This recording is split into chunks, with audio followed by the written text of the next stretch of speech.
Good morning, loves, and welcome back to Morning Messages and Magic. I'm Kimberly with Earth Goddess Energy Healing. I have been quiet for about a week or a week and a half right now, and so I wanted to come on and talk about that a little bit this morning. So I found myself inspired to just take a step back and not create it all and go within. And what was interesting, let me take a step back.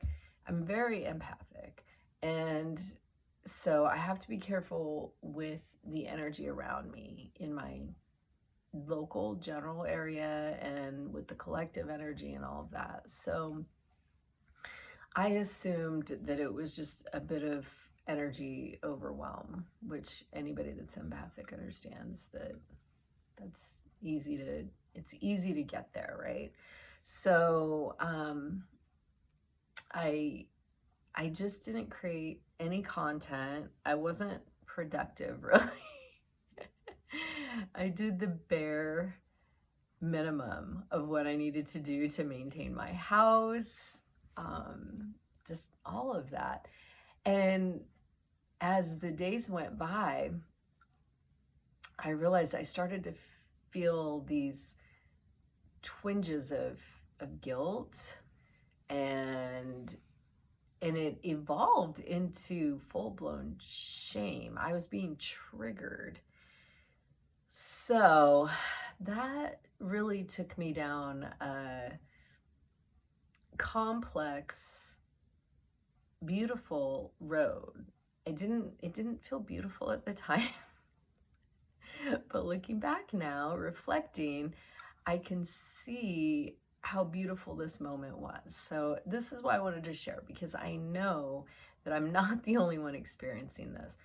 Right now, Saturn is in Pisces, and I'm a Pisces sun, and the work that Saturn has been doing with me for a while seemed to really culminate this week with the new moon. I didn't even have hints of it coming. It was just a surprise. But on the new moon, I spent 2 hours just releasing everything that I was holding in and really getting clarity. So this is what it meant for me. I realized that while I was doing nothing, all of my ancestral trauma that I have adopted came up. Feeling shame for not accomplishing things, or not doing what I needed to do to bring in more finances and things like that. It was all connected to really money.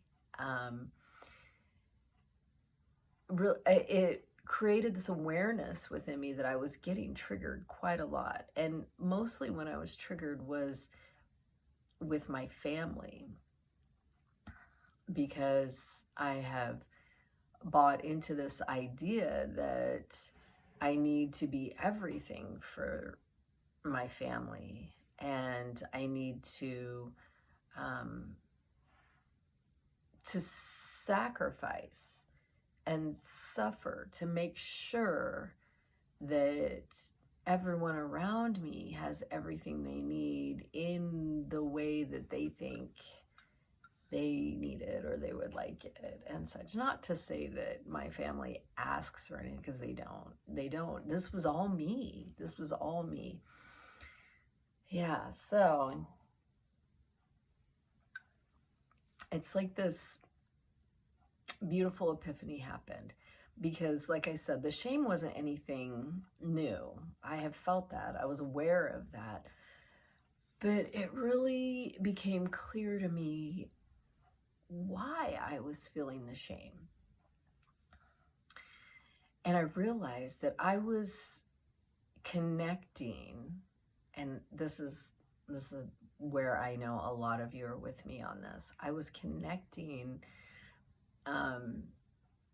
my worth my value as a human on some level with what I can offer financially, or even energetically.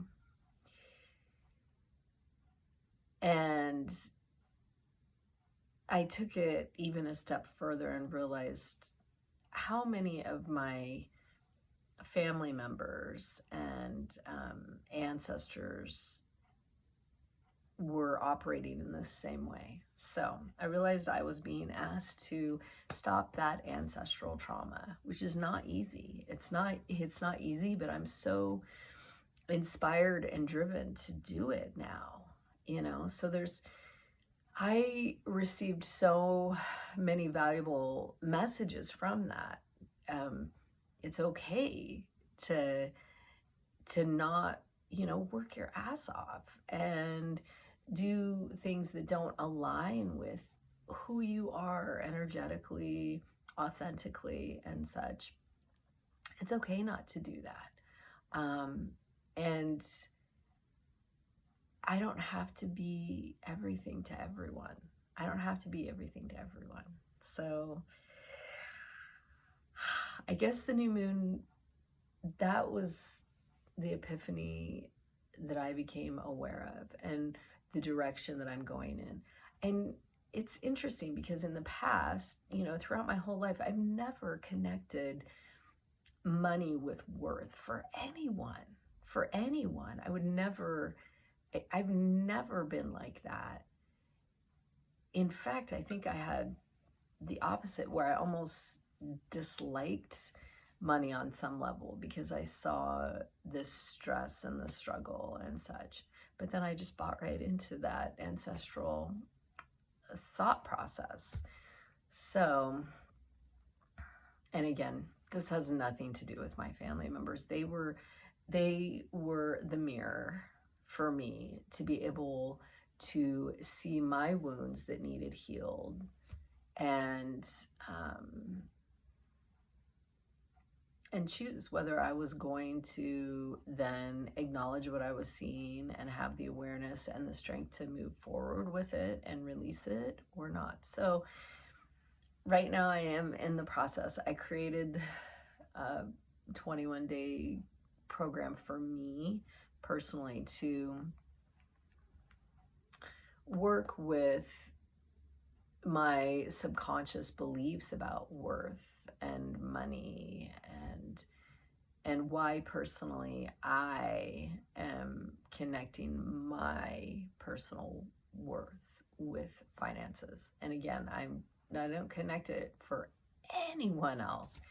It's just me. So, which I think is fascinating. So this is why I'm saying, coming back to this beautiful journey that I'm on, it is beautiful. I am happy, as uncomfortable as it is, I'm happy to have this awareness. I'm so happy to be able to move forward and make different choices, jump on a different timeline, and stop it for everyone else. Stop it for my children, you know? I don't want them to adopt this. I don't want them to carry this on. So I was just curious how everyone else was feeling about their own Saturn, how it's affecting them, and any awareness that they garnered from this new moon. And it does feel like full moon energy of releasing and such, but I realized that it was Saturn working with the new moon, that it was just like, girl, you cannot do this anymore. It's time to stop. It's time to stop now. So Saturn threw the hammer down, right? Yeah. So again, I'm curious if there's fellow Pisceans out there. I know it is, you know, it's affecting everyone, but for Pisces and Gemini, it's a little more intense, a little more personal. But those 2 days, like the day before the new moon and the new moon, it was actually really beautiful. Just it didn't feel horrible. You know, I don't want you to think that the experience was trauma, and it was release. It was awareness that this isn't mine. I don't need this. This doesn't serve me at all. Not anymore. And it never did. It never did. So yeah, if there's, you know, I'd love to hear how everyone is experiencing this transit and the new moon. And I'm finally feeling like, okay, I want to make videos again. I want to make videos again. So Spirit asked me, oh, where did I put them? Spirit asked me to do a card pull for everyone. I'm sorry. I know that I got them out, and I don't know where I left them. Hang on. All right. I was sitting on them. I didn't even realize that. I knew I had them. So I was directed to use this deck, the Chakra Wisdom Oracle. And it makes sense too, because our chakras are our energy centers, and our energy wellness is just as important, if not more important, than our physical wellness. And that is really what I'm working with right now, is energy. It's the alchemy of energy, right? I'm transmuting that ancestral trauma that I've been carrying around, and transmuting it into something more positive and reflective of my beliefs in this lifetime, in this particular moment. So we are gonna do a 3-card pull. So right now, if you want to take a minute and see if you intuitively want to, if you're intuitively thinking about 1, 2, or 3, that will help you to determine which card you need. Maybe you need all the messages. I'm going to take a minute right now. I'm hearing 3 for me. 3 is my card. So are you 1, 2, or 3? I already got 1 down. Let's get the 2nd card. I like to just let the cards pop out. I feel energetically, it feels right to me. Everybody has their own way of doing things, and I know some people would rather just cut the deck, shuffle, cut the deck, and such. There's something about the cards popping out that aligns with my own energy. All right, we got the 2nd one. And now let's get card number 3. Card number 3. I missed you all. I missed doing this, for sure. For sure. But I just needed to go inside. I just needed to go inside myself and have the clarity, not be thinking about anything else. Anything else. Okay. So again, we have card 1. See if that's your card. Card 2. Or card 3. All right, so I'm going to read them now, but I'm going to get the guide. All right, so if you chose card number 1, that's your card. Let's see what you can intuit, and I'm going to look up the message for it. It's an interesting message. And the word is vanity. Vanity. So what does that mean to you personally? What is that, what comes into your mind? How do you relate to that? Boy, oh, there it is. All right. I didn't know. Okay. I was like, vanity. All right. Because this is, a lot of times this is relating to how we look and how we present ourselves. But the message is, I need more, better, bigger. Yes. That will make me okay. So there's a legend with these, with this deck, and I love them. Each card has a legend. So,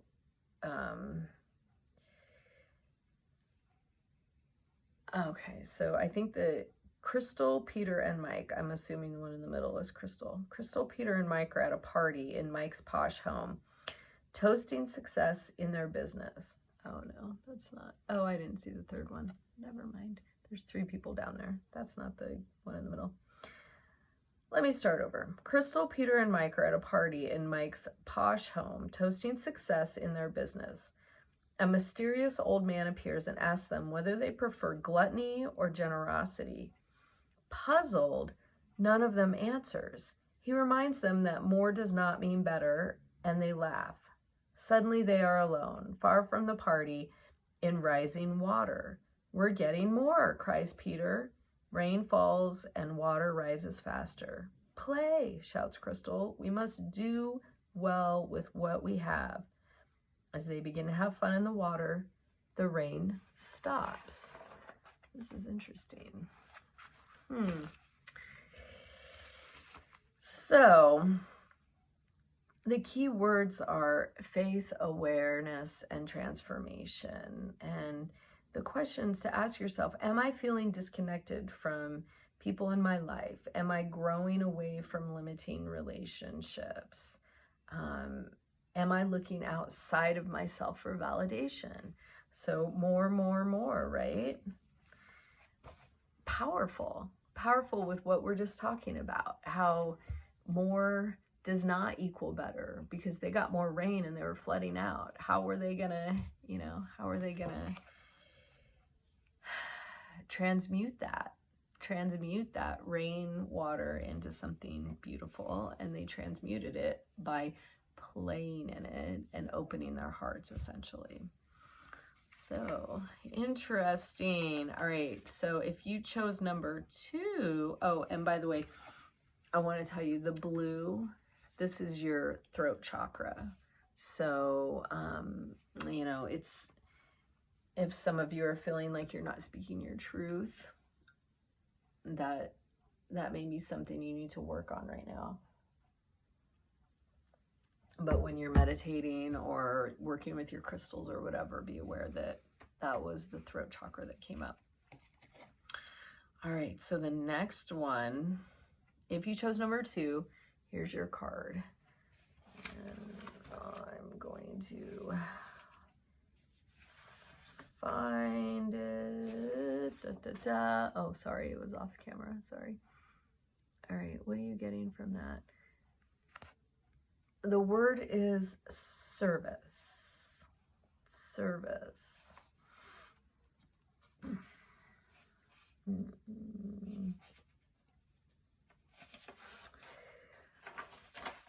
There it is. All right, so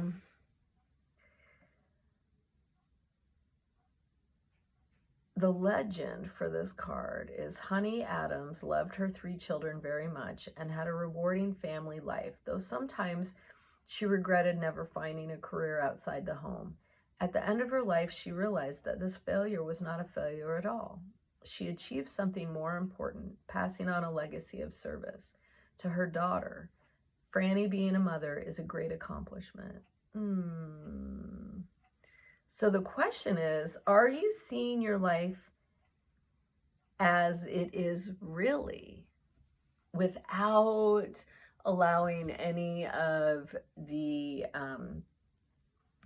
outside expectations to sway your perspective on your own life, right? So the questions are, how does the idea of service inspire me? And how can I make the most of my present situation? What can I give? The key ideas here are unwillingness to compromise values, finding contentment in the joy of service, and creating precious memories. I love that. Okay, and so you can see that this is orange. So this is the second chakra, the sacral chakra. And that is a lot of where your creativity comes from. I was a stay-at-home mom for 11 years, and I absolutely loved it. But I'm not going to deny the fact that there is this idea that somehow your work is less valuable, right? And I didn't feel that. I did not feel that when I was doing that work with my children. I loved every second of it, and I saw the value. But I'm saying from some outside perspectives, you know, people that stay home aren't valued enough, in my opinion. That's what I think.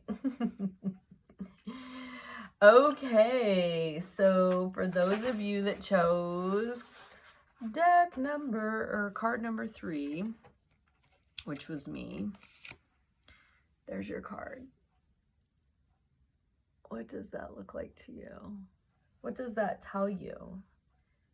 What does that tell you?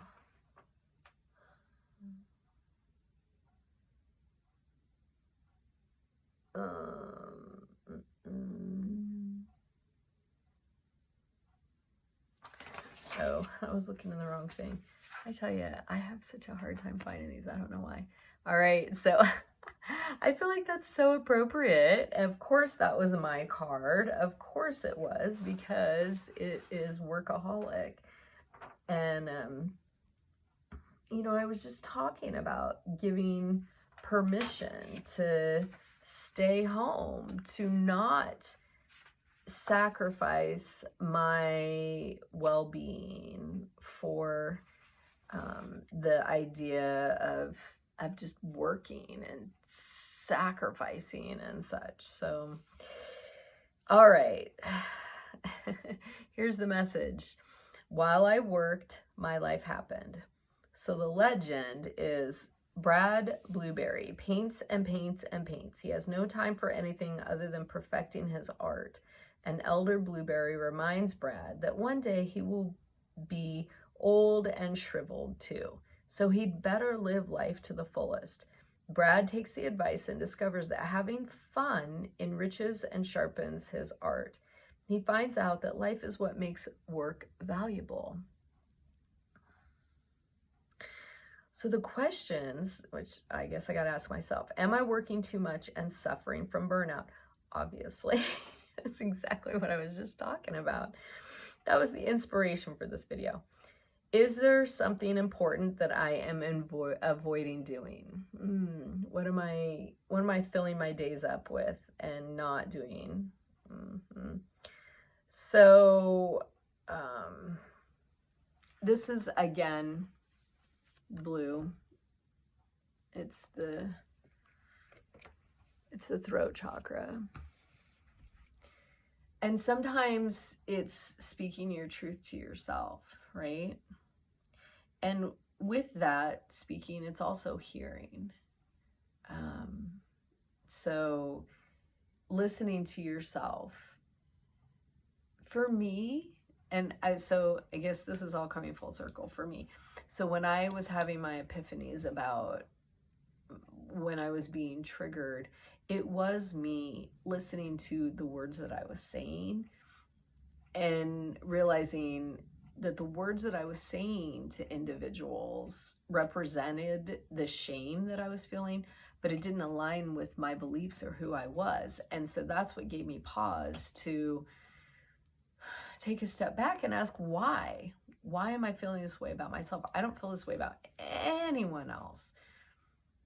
So these are super powerful messages, and I think it's really important right now too. You know, but a good majority of us are feeling the financial crunch with what's happening, and I live in the United States, so what's happening here. And I think it's important to remember that most of us are feeling this, and we're all in this together as a collective. You're not alone. You know, you're never alone. I mean, that's the message I constantly get. You're never alone. So I would love to hear, you know, what everyone else's experience has been with this Saturn transit and the new moon that just happened, and just your general thoughts on what we talked about. I just want to say I love you. I love you. So with that, shine your light. The world needs it. Obviously, I needed someone to shine the light for me. You never know. When you're shining your light, you never know what it's going to light up for someone else. And oftentimes you don't ever know. But it's there for them. So shine your light. Choose love always. Namaste.